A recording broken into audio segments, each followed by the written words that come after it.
So pensions are frequently in the news, and here's one from just a couple of years ago. And of course, this is not new. Next slide, please. This slide from 1968 is another example. That's long enough ago. Before I was interested in pensions, I started working on pensions only in 1974 on a panel advising the U.S. Congress on the Social Security mess that Congress had made with the 1972 legislation. Next slide, please. Pensions matter, and that's why they get so much attention, because they are a large part of government budgets, and in addition, the concern about regulation of corporate and state and local pensions is a big deal. Next slide, please. Not only are they news, but there's lots of activity in lots of countries going on pursuing the issue. Next slide, please. In this talk, I'm going to touch on three topics. First, issues of defined contribution accumulation. Secondly, some elements of annuitization. And thirdly, what I consider the cutting edge of interesting innovation in pension design, which is automatic indexation. Next slide, please. So if you look across countries that have defined contribution plans for the whole economy, they come in three different versions. One is with a wide market access to providers. So lots of firms get the opportunity to be connected with workers accumulating. Australia and Hong Kong are the obvious examples. In contrast, Chile, the pioneer in this style of defined contribution accumulation, uses a small number of dedicated provider firms, making it less of a choice issue for the workers to have to deal with.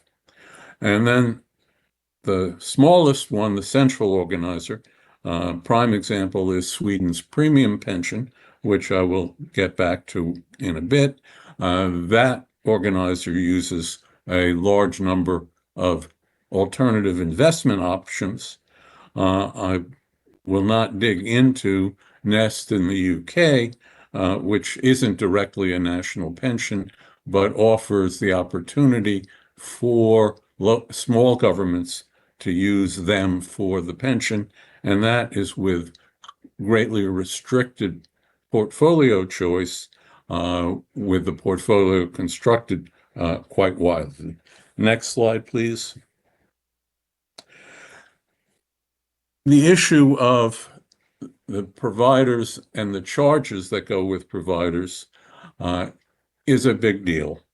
When President Bush proposed that the U.S. switch Social Security into a defined contribution, immediately people started talking about charges.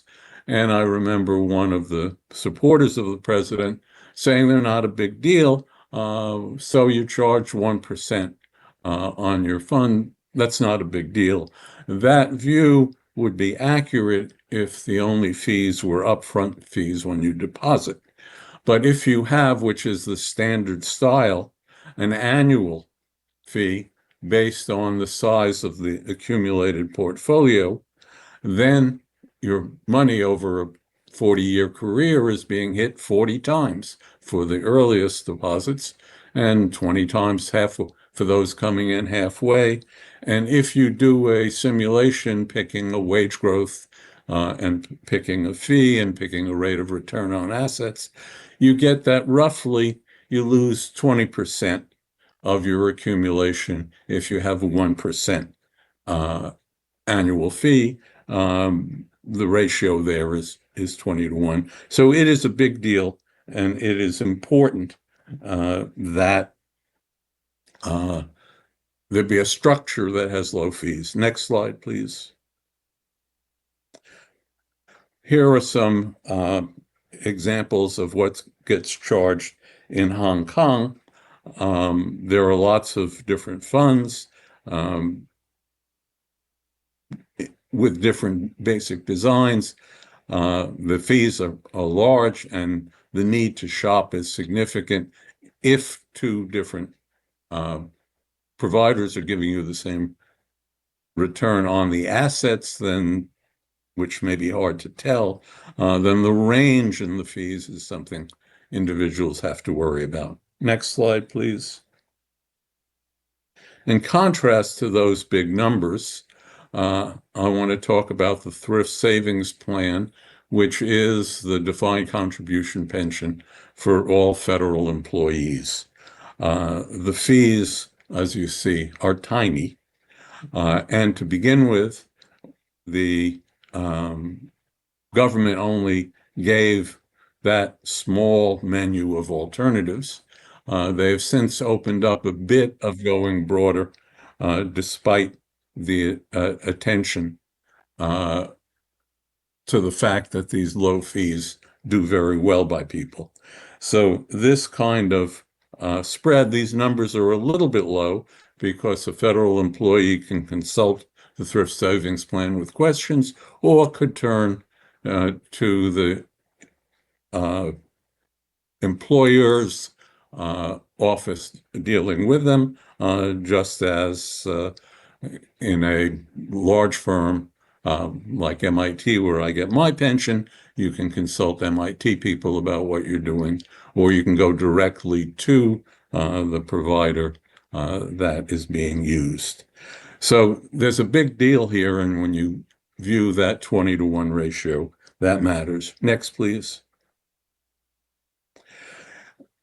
In the US, in order to help small firms have pension plans and hold down the cost for them, and also to give individuals going with IRAs opportunities, a number of states have been creating offices designed along the lines of Nest, but suffering terribly from the lack of economies of scale if this were done at the national level. There have, of course, been proposals to do it on the national level, but it hasn't happened, and it certainly will be resisted by the finance industry, but would be a very valuable outcome. In addition to fees, the other prime issue with accumulation is the quality of investments, recognizing both the stochastic nature of asset returns, but also the difficulty in picking it. There's an interesting study that was done in Sweden. Next slide, please. Calculating the rate of return that savers using the premium pension who had started at the same time got on their assets. There's naturally some variation because rates of return vary over time, and contribution shapes over time, basically representing differences in earnings patterns, will give you a variation of rates of return. What's interesting is that spike you see around the 90th percentile. Those are people who chose the default. In other words, almost everybody in Sweden who picked their own portfolios was doing worse than the people who left it up to the government to do. This, I think, is an important lesson for people to keep in mind. Next, please. So that's all I want to say about accumulation. I think Nest has a very good idea. It would be nice to be imitating that more broadly, and I'll leave discussion of Nest to those who know it better than I do.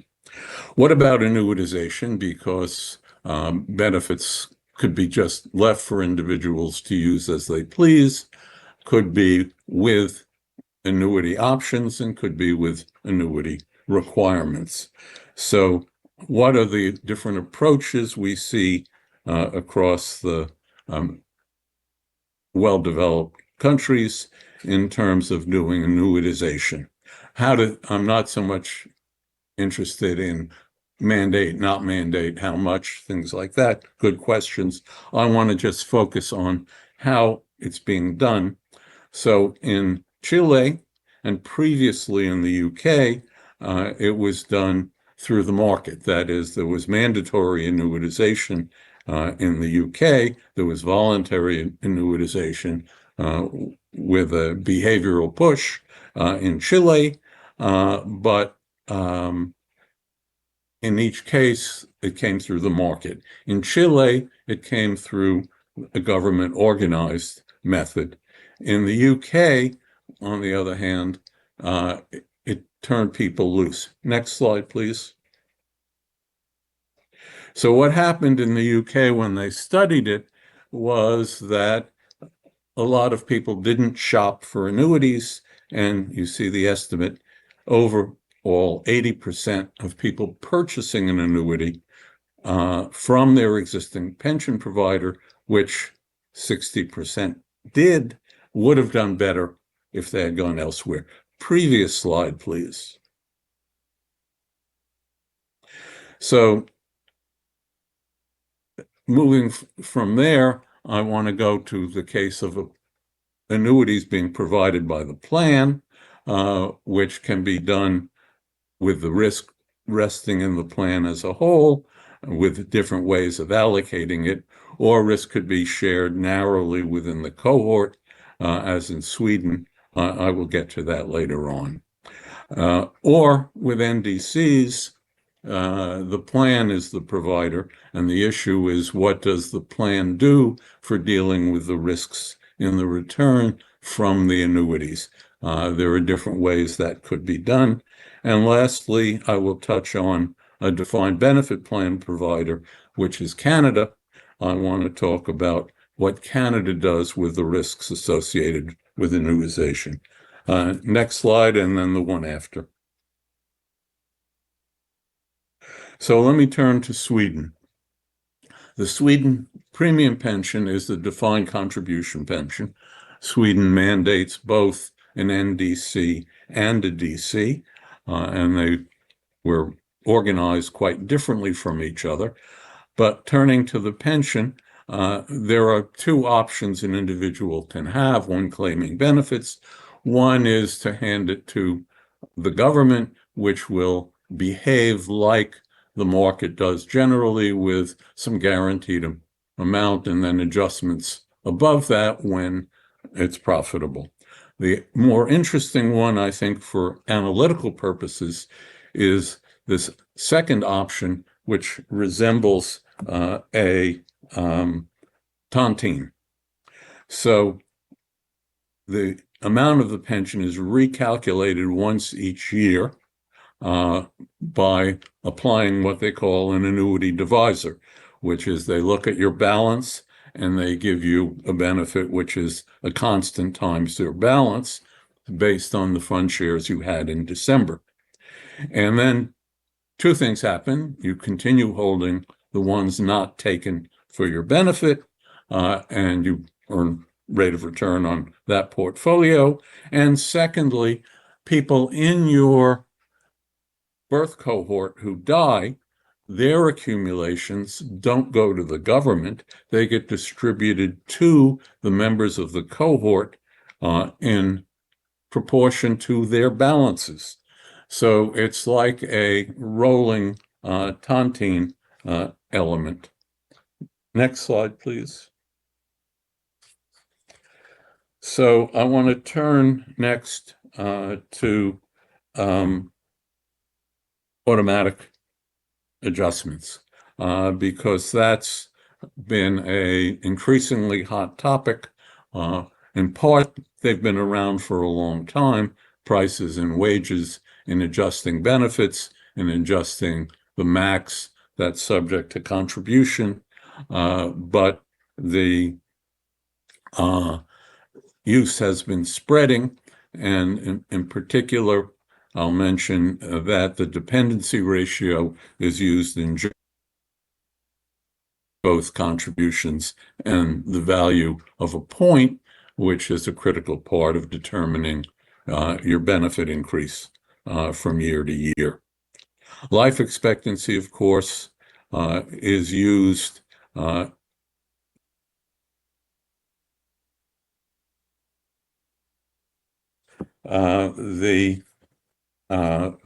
AOW, which is a non-contributory benefit, has life expectancy adjustment for the start of benefits. Next slide, please. Oh, I'm sorry. Back. I was jumping ahead too fast. Thank you. And then I'll get back to the Netherlands. There's plans that look at financial balance. The Canadian pension plan is one I will talk about. The Swedish inkomst pension is an NDC that again has a financial balance calculation. I won't talk about that. And Germany has a very small one, which for just a small part of the pension plan, which is focused on, again, a projection, as Canada does a projection. Sweden does a more complicated calculation. The German thing is, again, an adjustment. Next, please. Next, please. There we go. So let me touch first on the familiar price index issue, which was one that got considerable attention in the U.S. debate over what to use. The U.S. uses the consumer price index, and there are a couple of issues in that. One is which population should be used. Should this be done with targeting the purchases of the elderly, or is it the general economy-wide one, which is the one that is used because it's a much more careful and expensive element that is being used. So several questions come up in doing this. One is, should you just use a single fee index for everybody? Is that the way to go, or should you be paying attention to the fact that reliance on pensions varies with lifetime earnings and the like? The second thing is, from year to year, the goods that are being priced will often have a quality change. How do you do that adjustment? The Boskin Commission was appointed in the U.S. to review this issue and called for large changes in the adjustment for quality. I think that's very complicated, and it gets back to who are you targeting, because some people, and I think of my use of phones, find many quality changes quite annoying and get in the way. The same goes for the new computer I was just required to get because the previous one was no longer being supported. So for whose value of quality should one consider in fitting it into the adjustment for quality? And then the third element is phrased as, in the reference cited there, the difference between a democratic index and a plutocratic index. The standard index looks at the aggregate value of spending on different goods in order to take the price index that will adjust the benefits for the change in the prices on those goods. So people who have lots of consumption are having the price adjustment reflect their pattern of purchases. A democratic index might weigh each person equally in deciding how to take the prices they face in constructing the price index. That would be very different from looking at aggregate purchases, and there's no reason to think that there wouldn't be differences. In the US, debate over what to do about Social Security and the crisis that's less than a decade away, the two parties have very different views on the consumer price index. The proposals from the Democrats typically call for a switch from using the price index currently used based on the economy as a whole, not the economy as a whole. It's an urban index, but suggesting that instead they use the index, which they do for purchases by the elderly. That doesn't get nearly the sophistication of measurement that the main one does. On the other hand, the proposals by Republicans often want to remain with the existing ones and occasionally suggesting a minor deduction from it to reflect perhaps that quality adjustment is not going. So the politics of that are a big deal. Next, please. Next, I want to turn to wage indexes. In the US, the wage index gets a bunch of rules, but uses. But the main one, of course, is the max of earnings in a year that's subject to contributions. And the point to make here is that the median and the mean have trended very differently, and not just in the US.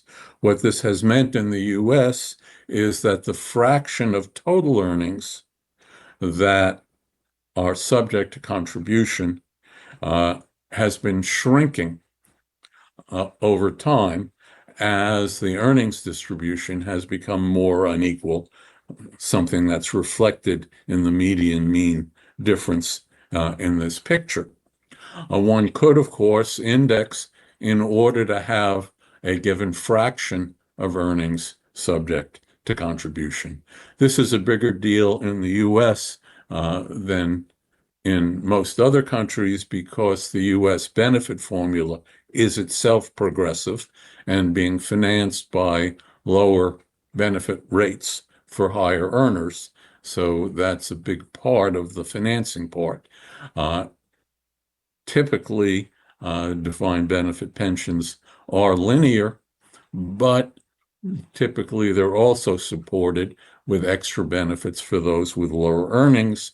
So the issue comes up quite differently in that way in terms of how to deal with the progressivity and the costs that might come from having fewer people getting more contributions that don't affect payments from the benefits for low earners. Next, please. Now I want to turn to indexing around ages.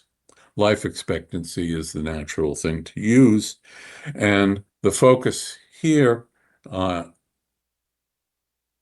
is going to be primarily on defined benefit plans, but also obviously the issue comes up in terms of defined contribution plans and the issue of to what extent you're protecting people from claiming too soon for their own good, and to what extent they're claiming early will end up tapping into the support for low earners. So a defined benefit plan typically will have an earliest eligibility age, the first age where you can claim just by claiming. It may or may not involve earnings levels as a test. And obviously, disability gets you earlier access. And sometimes, as in Chile, there are other ways to get early access. The age for full benefits is a defined benefit concept, which often is called the normal age.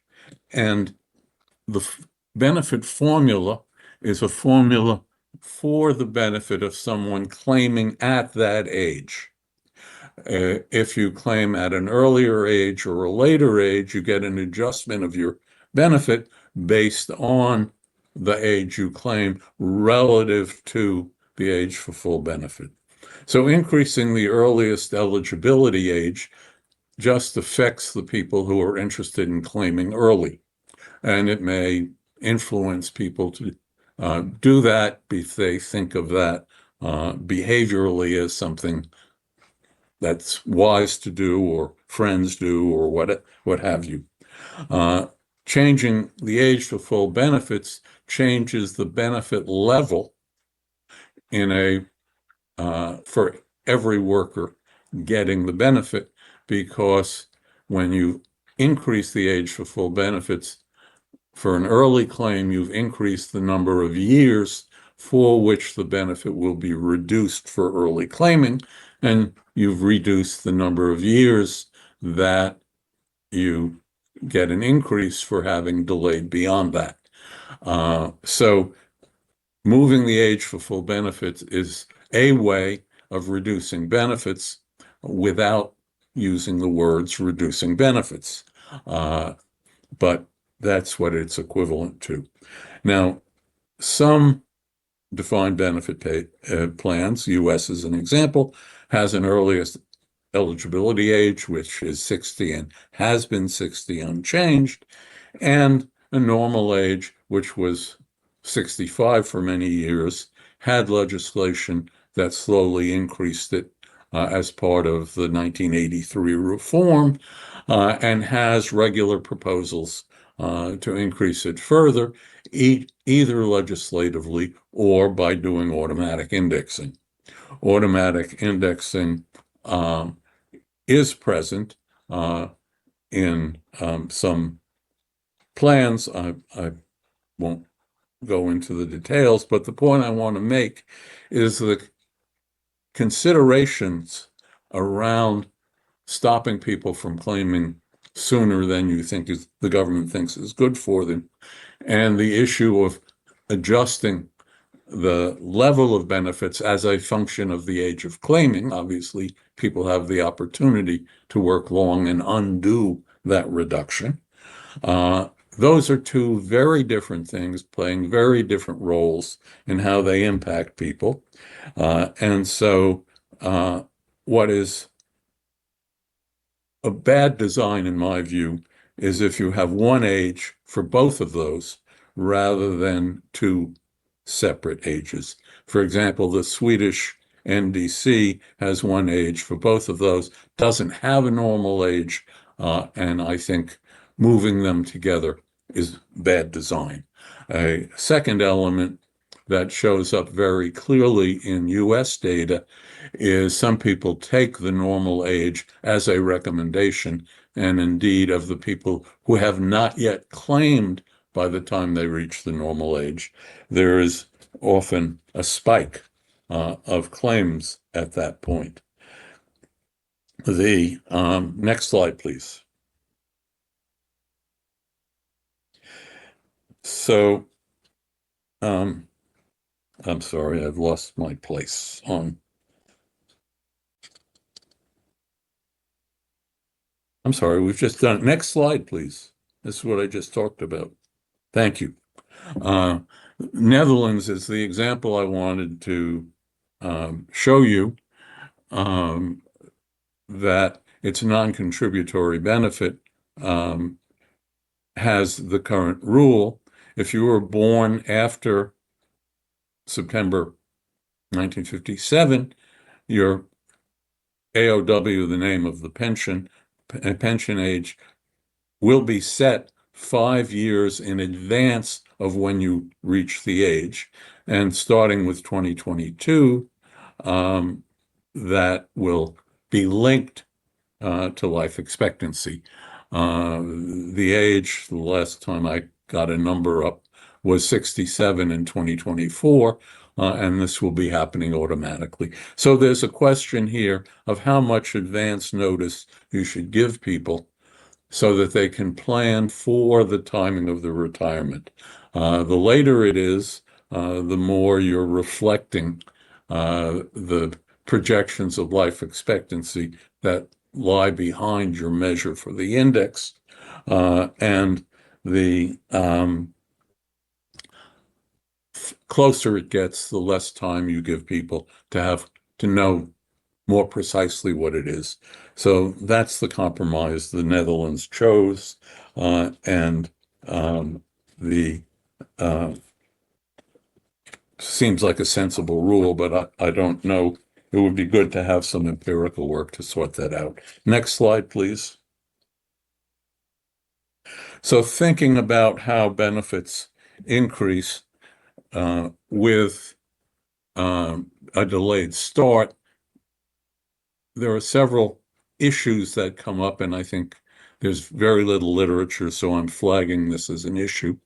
One often hears of the idea of being actuarially neutral, meant if you were thinking of a market for annuities and it was a mandatory annuity, so you had no selection issue, and then you looked at the people who were claiming at a point, actuarially neutral would say if they delay by a bit, it would balance out from the point of view of the insurance company. But let's ask the question, neutral for whom, when there's a sizable group, some of whom are considering whether to choose that age or not, and others are considering different ages. So there's a selection issue.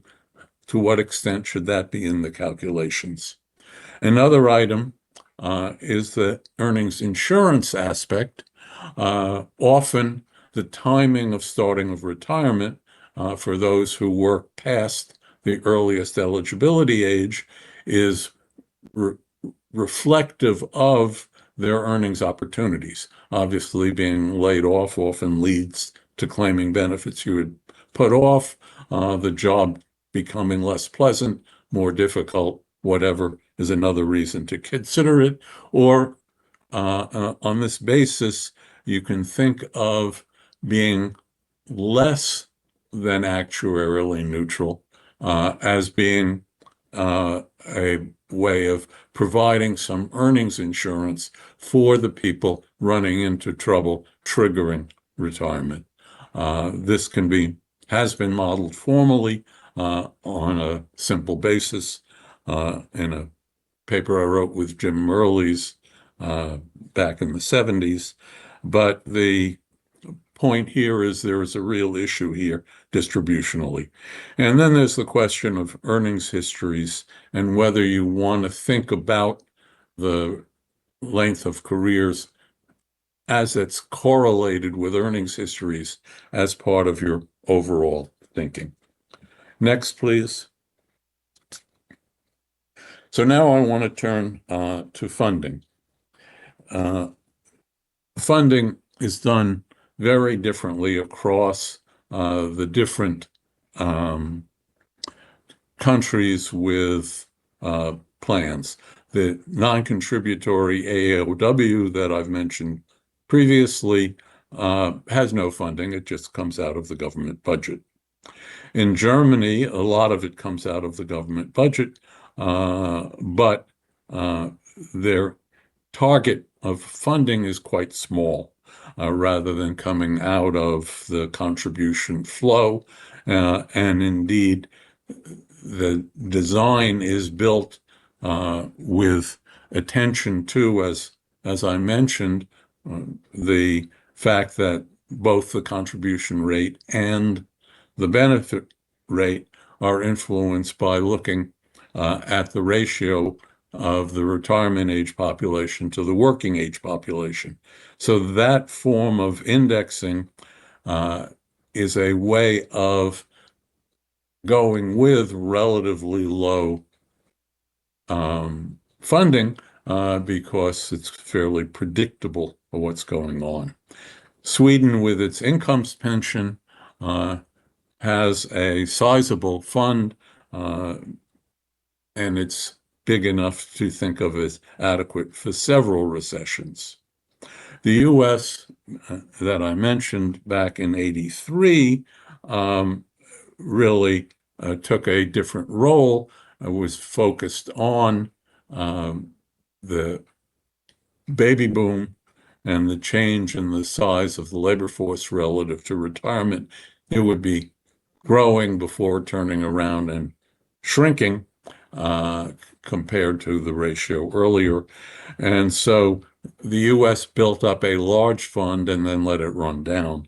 The lack of any action since 1983, given the fact that the only rule that the U.S. has relative to funding is they cannot pay benefits that can't be financed out of the flow of contributions plus what's left in the fund.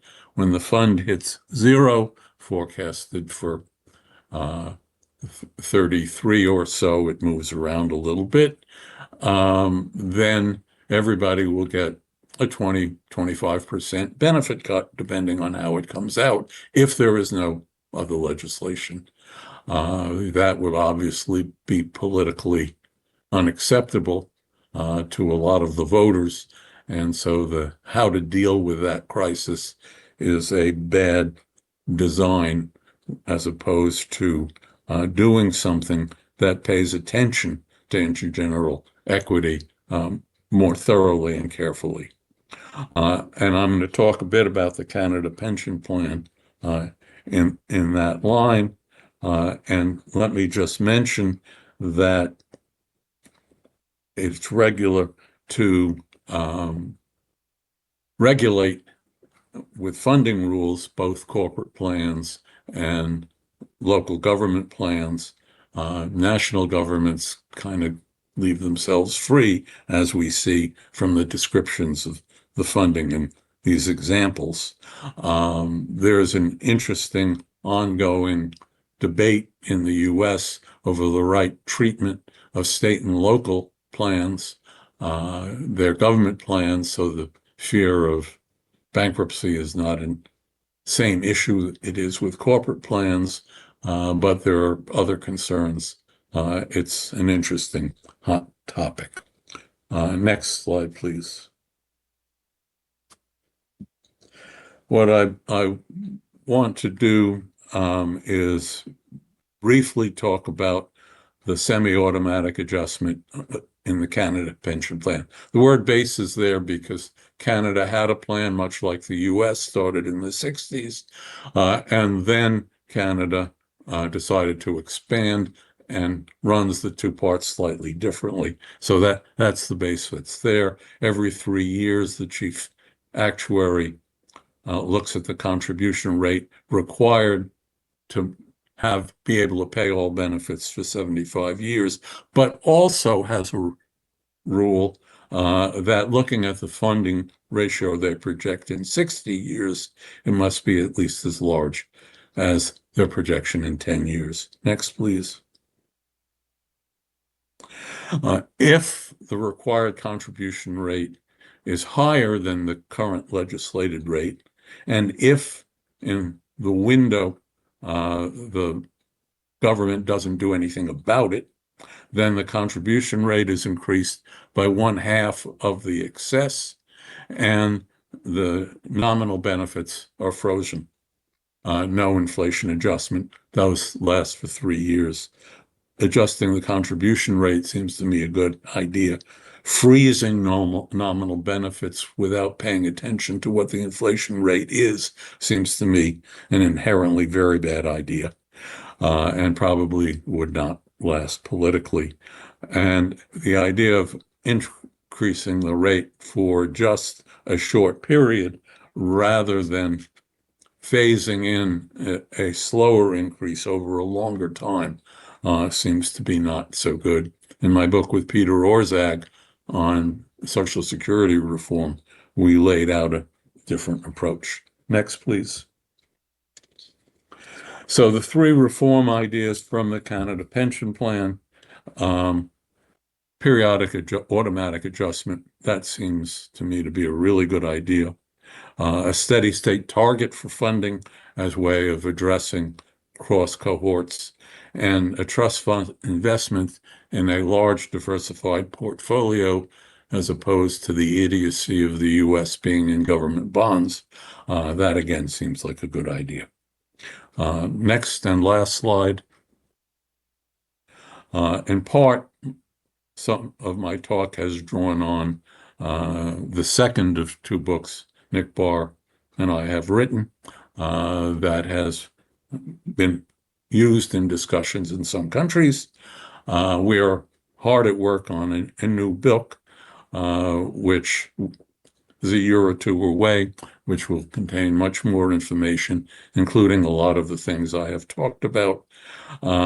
It will, I am quite sure, like our first book, be too long.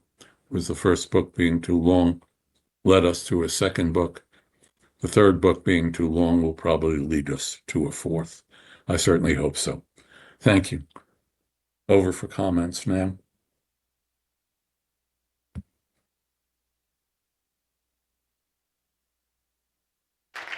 Thank you very much, Professor Diamond. Very insightful presentation.